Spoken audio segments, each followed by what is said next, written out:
Les amis, avant de commencer cette vidéo, n'oubliez surtout pas de vous abonner, d'activer la notification, de commenter et de partager au maximum afin que cette vidéo soit mise en avant. Si tu aimes le divertissement, tu es à la bonne page. Bon visionnage. Bonsoir à tous, j'espère que vous allez bien. Hier, j'ai essayé de faire un live pour exprimer mon opinion par rapport à l'actualité qui se passe dans l'église de Réveil au Cameroun avec cette affaire de la vidéo postée par un homme de Dieu du nom de Ferdinand Ekane qui a fait savoir qu'il mettait un terme à son mariage 3 mois seulement après l'union avec une nouvelle femme. Parce qu'on rappelle, d'après sa vidéo, qu'il avait perdu sa première femme. Il a fait 4 ans de veuvage et il a décidé de se remarier. Malheureusement pour lui, sa femme lui a caché un secret médical et donc il ne peut plus supporter le fait qu'il se replonge dans une situation qu'il a déjà vécue, avoir une autre femme qui est malade. Il a donc fait une vidéo qui est extrêmement virale sur Internet et qui suscite énormément de commentaires. Moi, en tant que chrétien, je prends la parole pour faire cette vidéo en tant que chrétien, fervent pratiquant. Vous savez, notre métier professionnel que nous faisons en marge de notre foi, parfois peut laisser croire que nous n'avons aucune foi, que nous n'appartenons à aucune obédience, si vous voulez, même si moi je préfère parler de foi. Mais ayant regardé cela et voyant comment des gens comme lui influencent les masses, les fidèles au Cameroun et partout dans le monde, j'ai pensé qu'il était logique pour moi de parler, et je vais le faire en 2 parties. Donc la première partie de cette vidéo consiste à dire dans le message que j'envoie au prophète Ekane, puisqu'il s'agit de lui, est intitulé « Homme d'église ». Ekane Ferdinand, ferme ton église et arrête de parler de notre Seigneur Jésus-Christ. Je répète, Ferdinand Ekane, ferme ton église et arrête de parler de notre Seigneur Jésus-Christ. Tu n'en es plus digne. Si un jour tu l'as même déjà été, mais tu n'en es plus. Depuis le jour où tu as posté la vidéo pour te désolidariser de la situation maladive de ta femme, au moment où elle a le plus besoin de toi, au moment où elle a le plus besoin de ton Dieu que tu prêches aux gens tout le temps, c'est en ce moment que tu décides de dire aux gens à Mondo Vision que tu ne crois pas en Dieu. Je vais te dire ce que tu as dit dans ta vidéo, mais avant, je t'ai réservé ce petit morceau choisi. Nous sommes dans le livre de 2 Timothée, chapitre 3, à partir du verset 1. Je dis même à partir du verset 1. Sache que dans les derniers jours, il y aura des temps difficiles. Car les hommes seront égoïstes, amis de l'argent, fanfarons, hautains, blasphémateurs, rebelles à leurs parents, ingrats, irréligieux, insensibles, déloyaux, calomniateurs, intempérants, cruels, ennemis des gens de bien, traîtres, emportés, enflés d'orgueil, aimant le plaisir plus que Dieu, ayant l'apparence de la piété, mais régnant ce qui en fait la force. Éloigne-toi de ces hommes-là.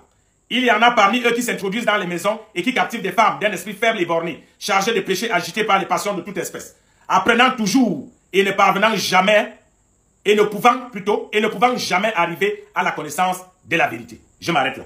Donc, les 2 versets qui m'intéressent et qui s'adressent à l'homme qu'on appelle Ekane Ferdinand, c'est le verset 5. Ayant l'apparence de la piété, mais régnant ce qui a fait la force. On dit de nous éloigner de ce genre de personnes. L'autre verset, c'est apprenant toujours et ne pouvant jamais arriver à la connaissance de la vérité. Voilà. Donc, ce que je dis, c'est que dites à l'homme qu'on appelle Ferdinand Ekane de fermer son église. Il n'est plus digne de parler au nom du Seigneur Jésus-Christ. Depuis le jour où il a posté la vidéo pour dire qu'il quitte son mariage, c'est son droit, mais surtout qu'il abandonne un enfant de Dieu, une chrétienne qui avait besoin de son aide, lui en tant que pasteur, qui aurait dû prier le Jésus-Christ que nous savons qu'il est un Dieu de miracles, un Dieu de puissance, un Dieu de gloire, qui a ressuscité les morts, qui a fait marcher les paralytiques, dont les aveugles voient. Jésus-Christ, le Fils de Dieu, assis sur le trône, le roi des rois, le Seigneur des seigneurs, le rejeton de David. C'est lui qui dit une chose et personne ne peut dire le contraire. C'est lui que tu viens dire de manière masquée, que tu n'as pas la foi en lui au point où il peut guérir ta femme. Ekane Ferdinand, fermez l'église. Tu n'es pas digne de continuer à parler au nom de Jésus-Christ. Tu es un imposteur, comme la majorité de tes copains consanguins. Vous êtes tous des imposteurs, des marmailleurs. Tu viens de dire à Mondo Vision que tu ne peux pas assumer le fait que Christ peut faire un miracle pour la maladie de ta femme et de lui donner la guérison. Tu viens de le dire, oh, tu passes le temps à prêcher. J'ai regardé, j'ai fouillé. Hein. Mon activité professionnelle, c'est journaliste d'investigation. J'ai fouillé. Tu passes le temps à faire la propagande des miracles, propagande des prophéties. Le Dieu des miracles, Jésus-Christ que tu prétends servir. Tu veux nous dire subitement qu'il est incapable de guérir ta femme? C'est parce que tu renies ce qui en fait la force, comme le dit Paul à la nouvelle adressée à Timothée. Ils ont l'apparence de la piété, mais ils renient ce qui a fait la force. C'est ça la vérité. Vous avez les sultans, les gros titres, les prophètes, apôtres et tout. Mais vous reniez ce qui fonde la puissance, qui est l'esprit et la vérité en Jésus-Christ. Parce que ce qui se passe là, c'est que tu as refusé d'assumer. Parce que tu te dis que si tu t'engages, tu n'es pas certain que Jésus-Christ puisse ne pas t'exposer à Mondovision une deuxième fois. Parce que si même la première fois tu n'as pu rien faire, on peut comprendre. Tu n'es pas Dieu. Mais la deuxième fois, tu peux mettre tes genoux au sol et dire à Dieu, Seigneur, ça s'est passé une fois. Cette fois-ci, aie compassion de ton serviteur, aie compassion de ta servante. Que le même jour que tu l'as levée, elle est devenue prophétesse, maman Alessandra. J'ai lu ça dans tes affiches. Parce que vous, chez vous là, vos femmes deviennent des prophétesses facilement. Hein? Parce qu'on ne sait pas par quelle alchimie cela arrive. Ça, c'est votre problème en tout cas. C'est dans vos coopérations là-bas. Mais je dis que tu n'es plus habilité à parler au nom de notre Seigneur Jésus-Christ. Dès le moment où tu l'as renié à Mondovision, en venant dire que tu préfères te séparer de ta femme comme elle est malade.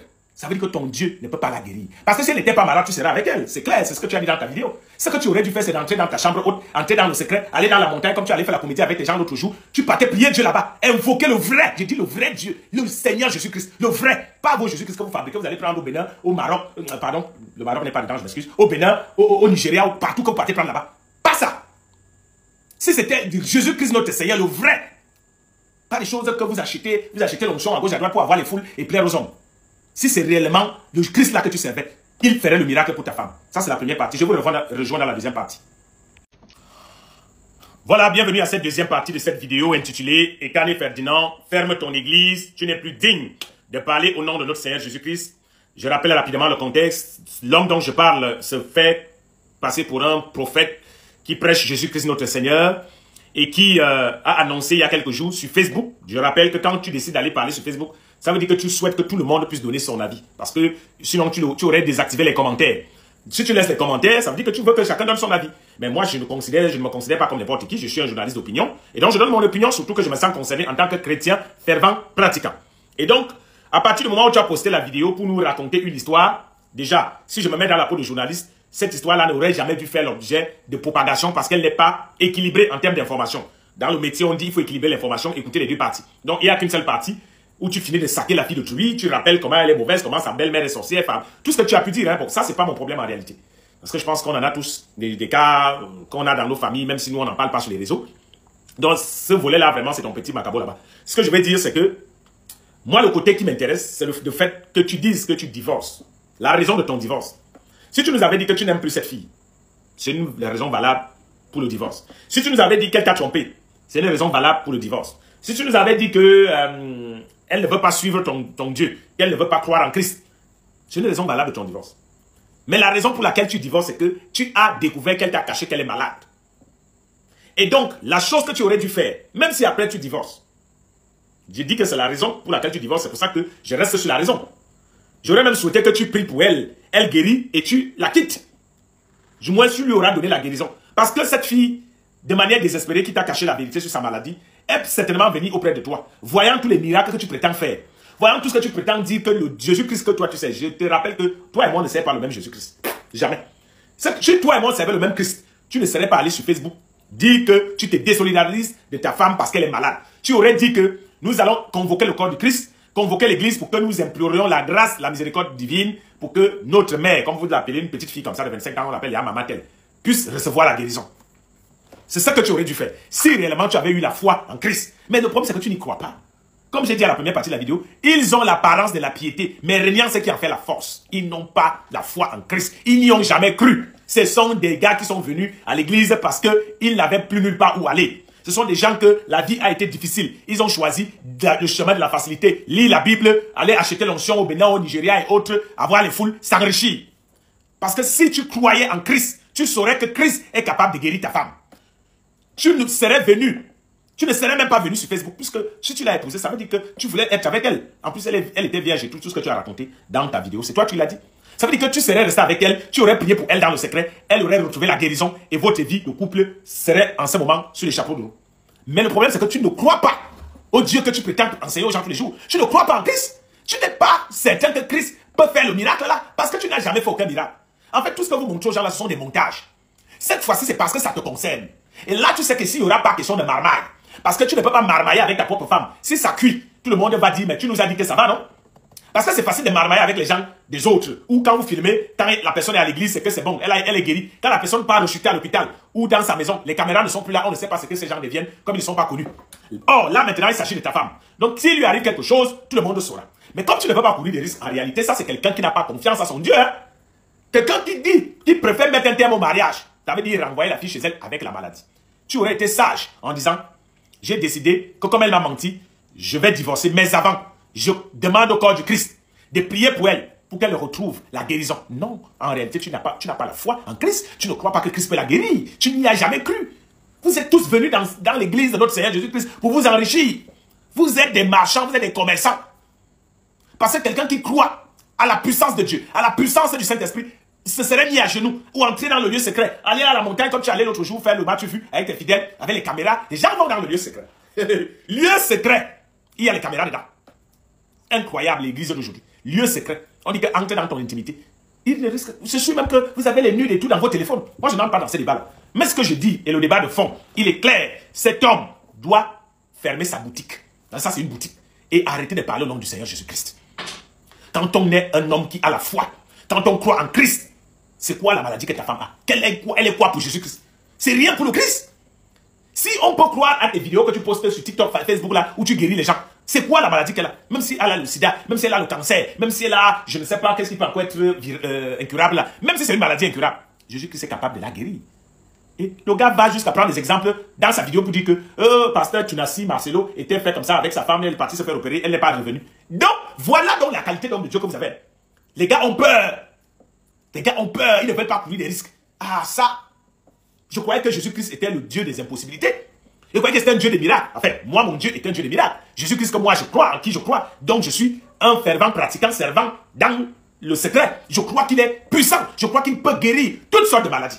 Et la maladie de ta femme n'est rien par rapport à la puissance de Dieu. C'est rien. C'est risible. Pour quelqu'un qui atteint ta dimension de foi que tu présentes aux gens. Entre guillemets. Si tu dis avoir atteint cette dimension, c'est quoi la maladie, la petite maladie de ta femme? Qu'en une seule imposition de main, tu es capable d'arrêter. Comme tu fais avec les autres vidéos qu'on voit. C'est facile de prier pour les autres. Mais prie pour ta femme, frère. Pour la guérir. Comment tu n'es pas capable, toi, le premier, de communiquer la foi à ta femme pour lui dire? C'est pour ça qu'elle, quand elle va parler, je sens que ça va chauffer. Hein? Parce que comme tu t'es précipité, toi, de vite parler là, le jour où cette soeur, comme elle semble une personne timide là, le jour où elle va parler, ça va chauffer pour toi. Hein? Quand elle va dire le nombre de choses qu'elle a pu voir le peu de temps qu'elle a été là, ça va chauffer. Hein? Parce que moi, je ne crois plus un seul instant que toi, là, tu crois en notre Jésus-Christ. Je préfère que Jésus-Christ aille me dire que je me suis trompé. Je préfère qu'il aille me dire ça au dernier jour. Mais la manière de dire là, que tu te désolidarises de quelqu'un parce qu'il est malade au lieu d'invoquer Christ, pour que le Christ qui guérit, par son sang, par sa puissance, tu l'as déjà oublié. Mon frère, quitte notre corporation, quitte notre maison. À défaut, tu te répands et tu pries pour que Dieu guérisse ta femme. Ou tu laisses notre maison tranquille, la maison du Seigneur. Jésus-Christ. Je ne parle pas de vos chapelles que vous construisez là. Je parle de la maison du Seigneur. Où nous savons que là-bas, le juste vivra par la foi. Où est cette parole? Tu l'as oublié? Le juste vivra par la foi. N'est-ce pas vous qui enseignez ça? Mais donc vous enseignez des choses auxquelles vous ne croyez pas. Vous dites des choses auxquelles vous ne croyez pas. En réalité, quand vous-même vous êtes malade, vous allez voir les marabouts. Quand vous êtes malade, vous allez voir les gens pour prier pour vous aller à l'hôpital. Mais vous demandez aux gens de ne pas aller à l'hôpital. Vous demandez aux gens de ne pas... Même ce que vous faites en secret. Donc, tu as été exposé sans le savoir. Et moi, je voulais te dire ça. Je ne vais pas entrer dans les hypocrisies de tes amis pasteurs, au courage. Il n'y a pas de courage dedans. Il y a que tu dois seulement fermer ta boutique et dire que tu n'as plus le droit de parler au nom de notre Seigneur Jésus-Christ. C'est ce que je tenais à dire. Vous allez critiquer, vous allez faire ce que j'ai déjà dit. C'est que je pense être vrai, être un homme d'opinion. Et j'ai donné mon opinion et je crois dans mon fort intérieur que je suis dans la vérité. Shalom.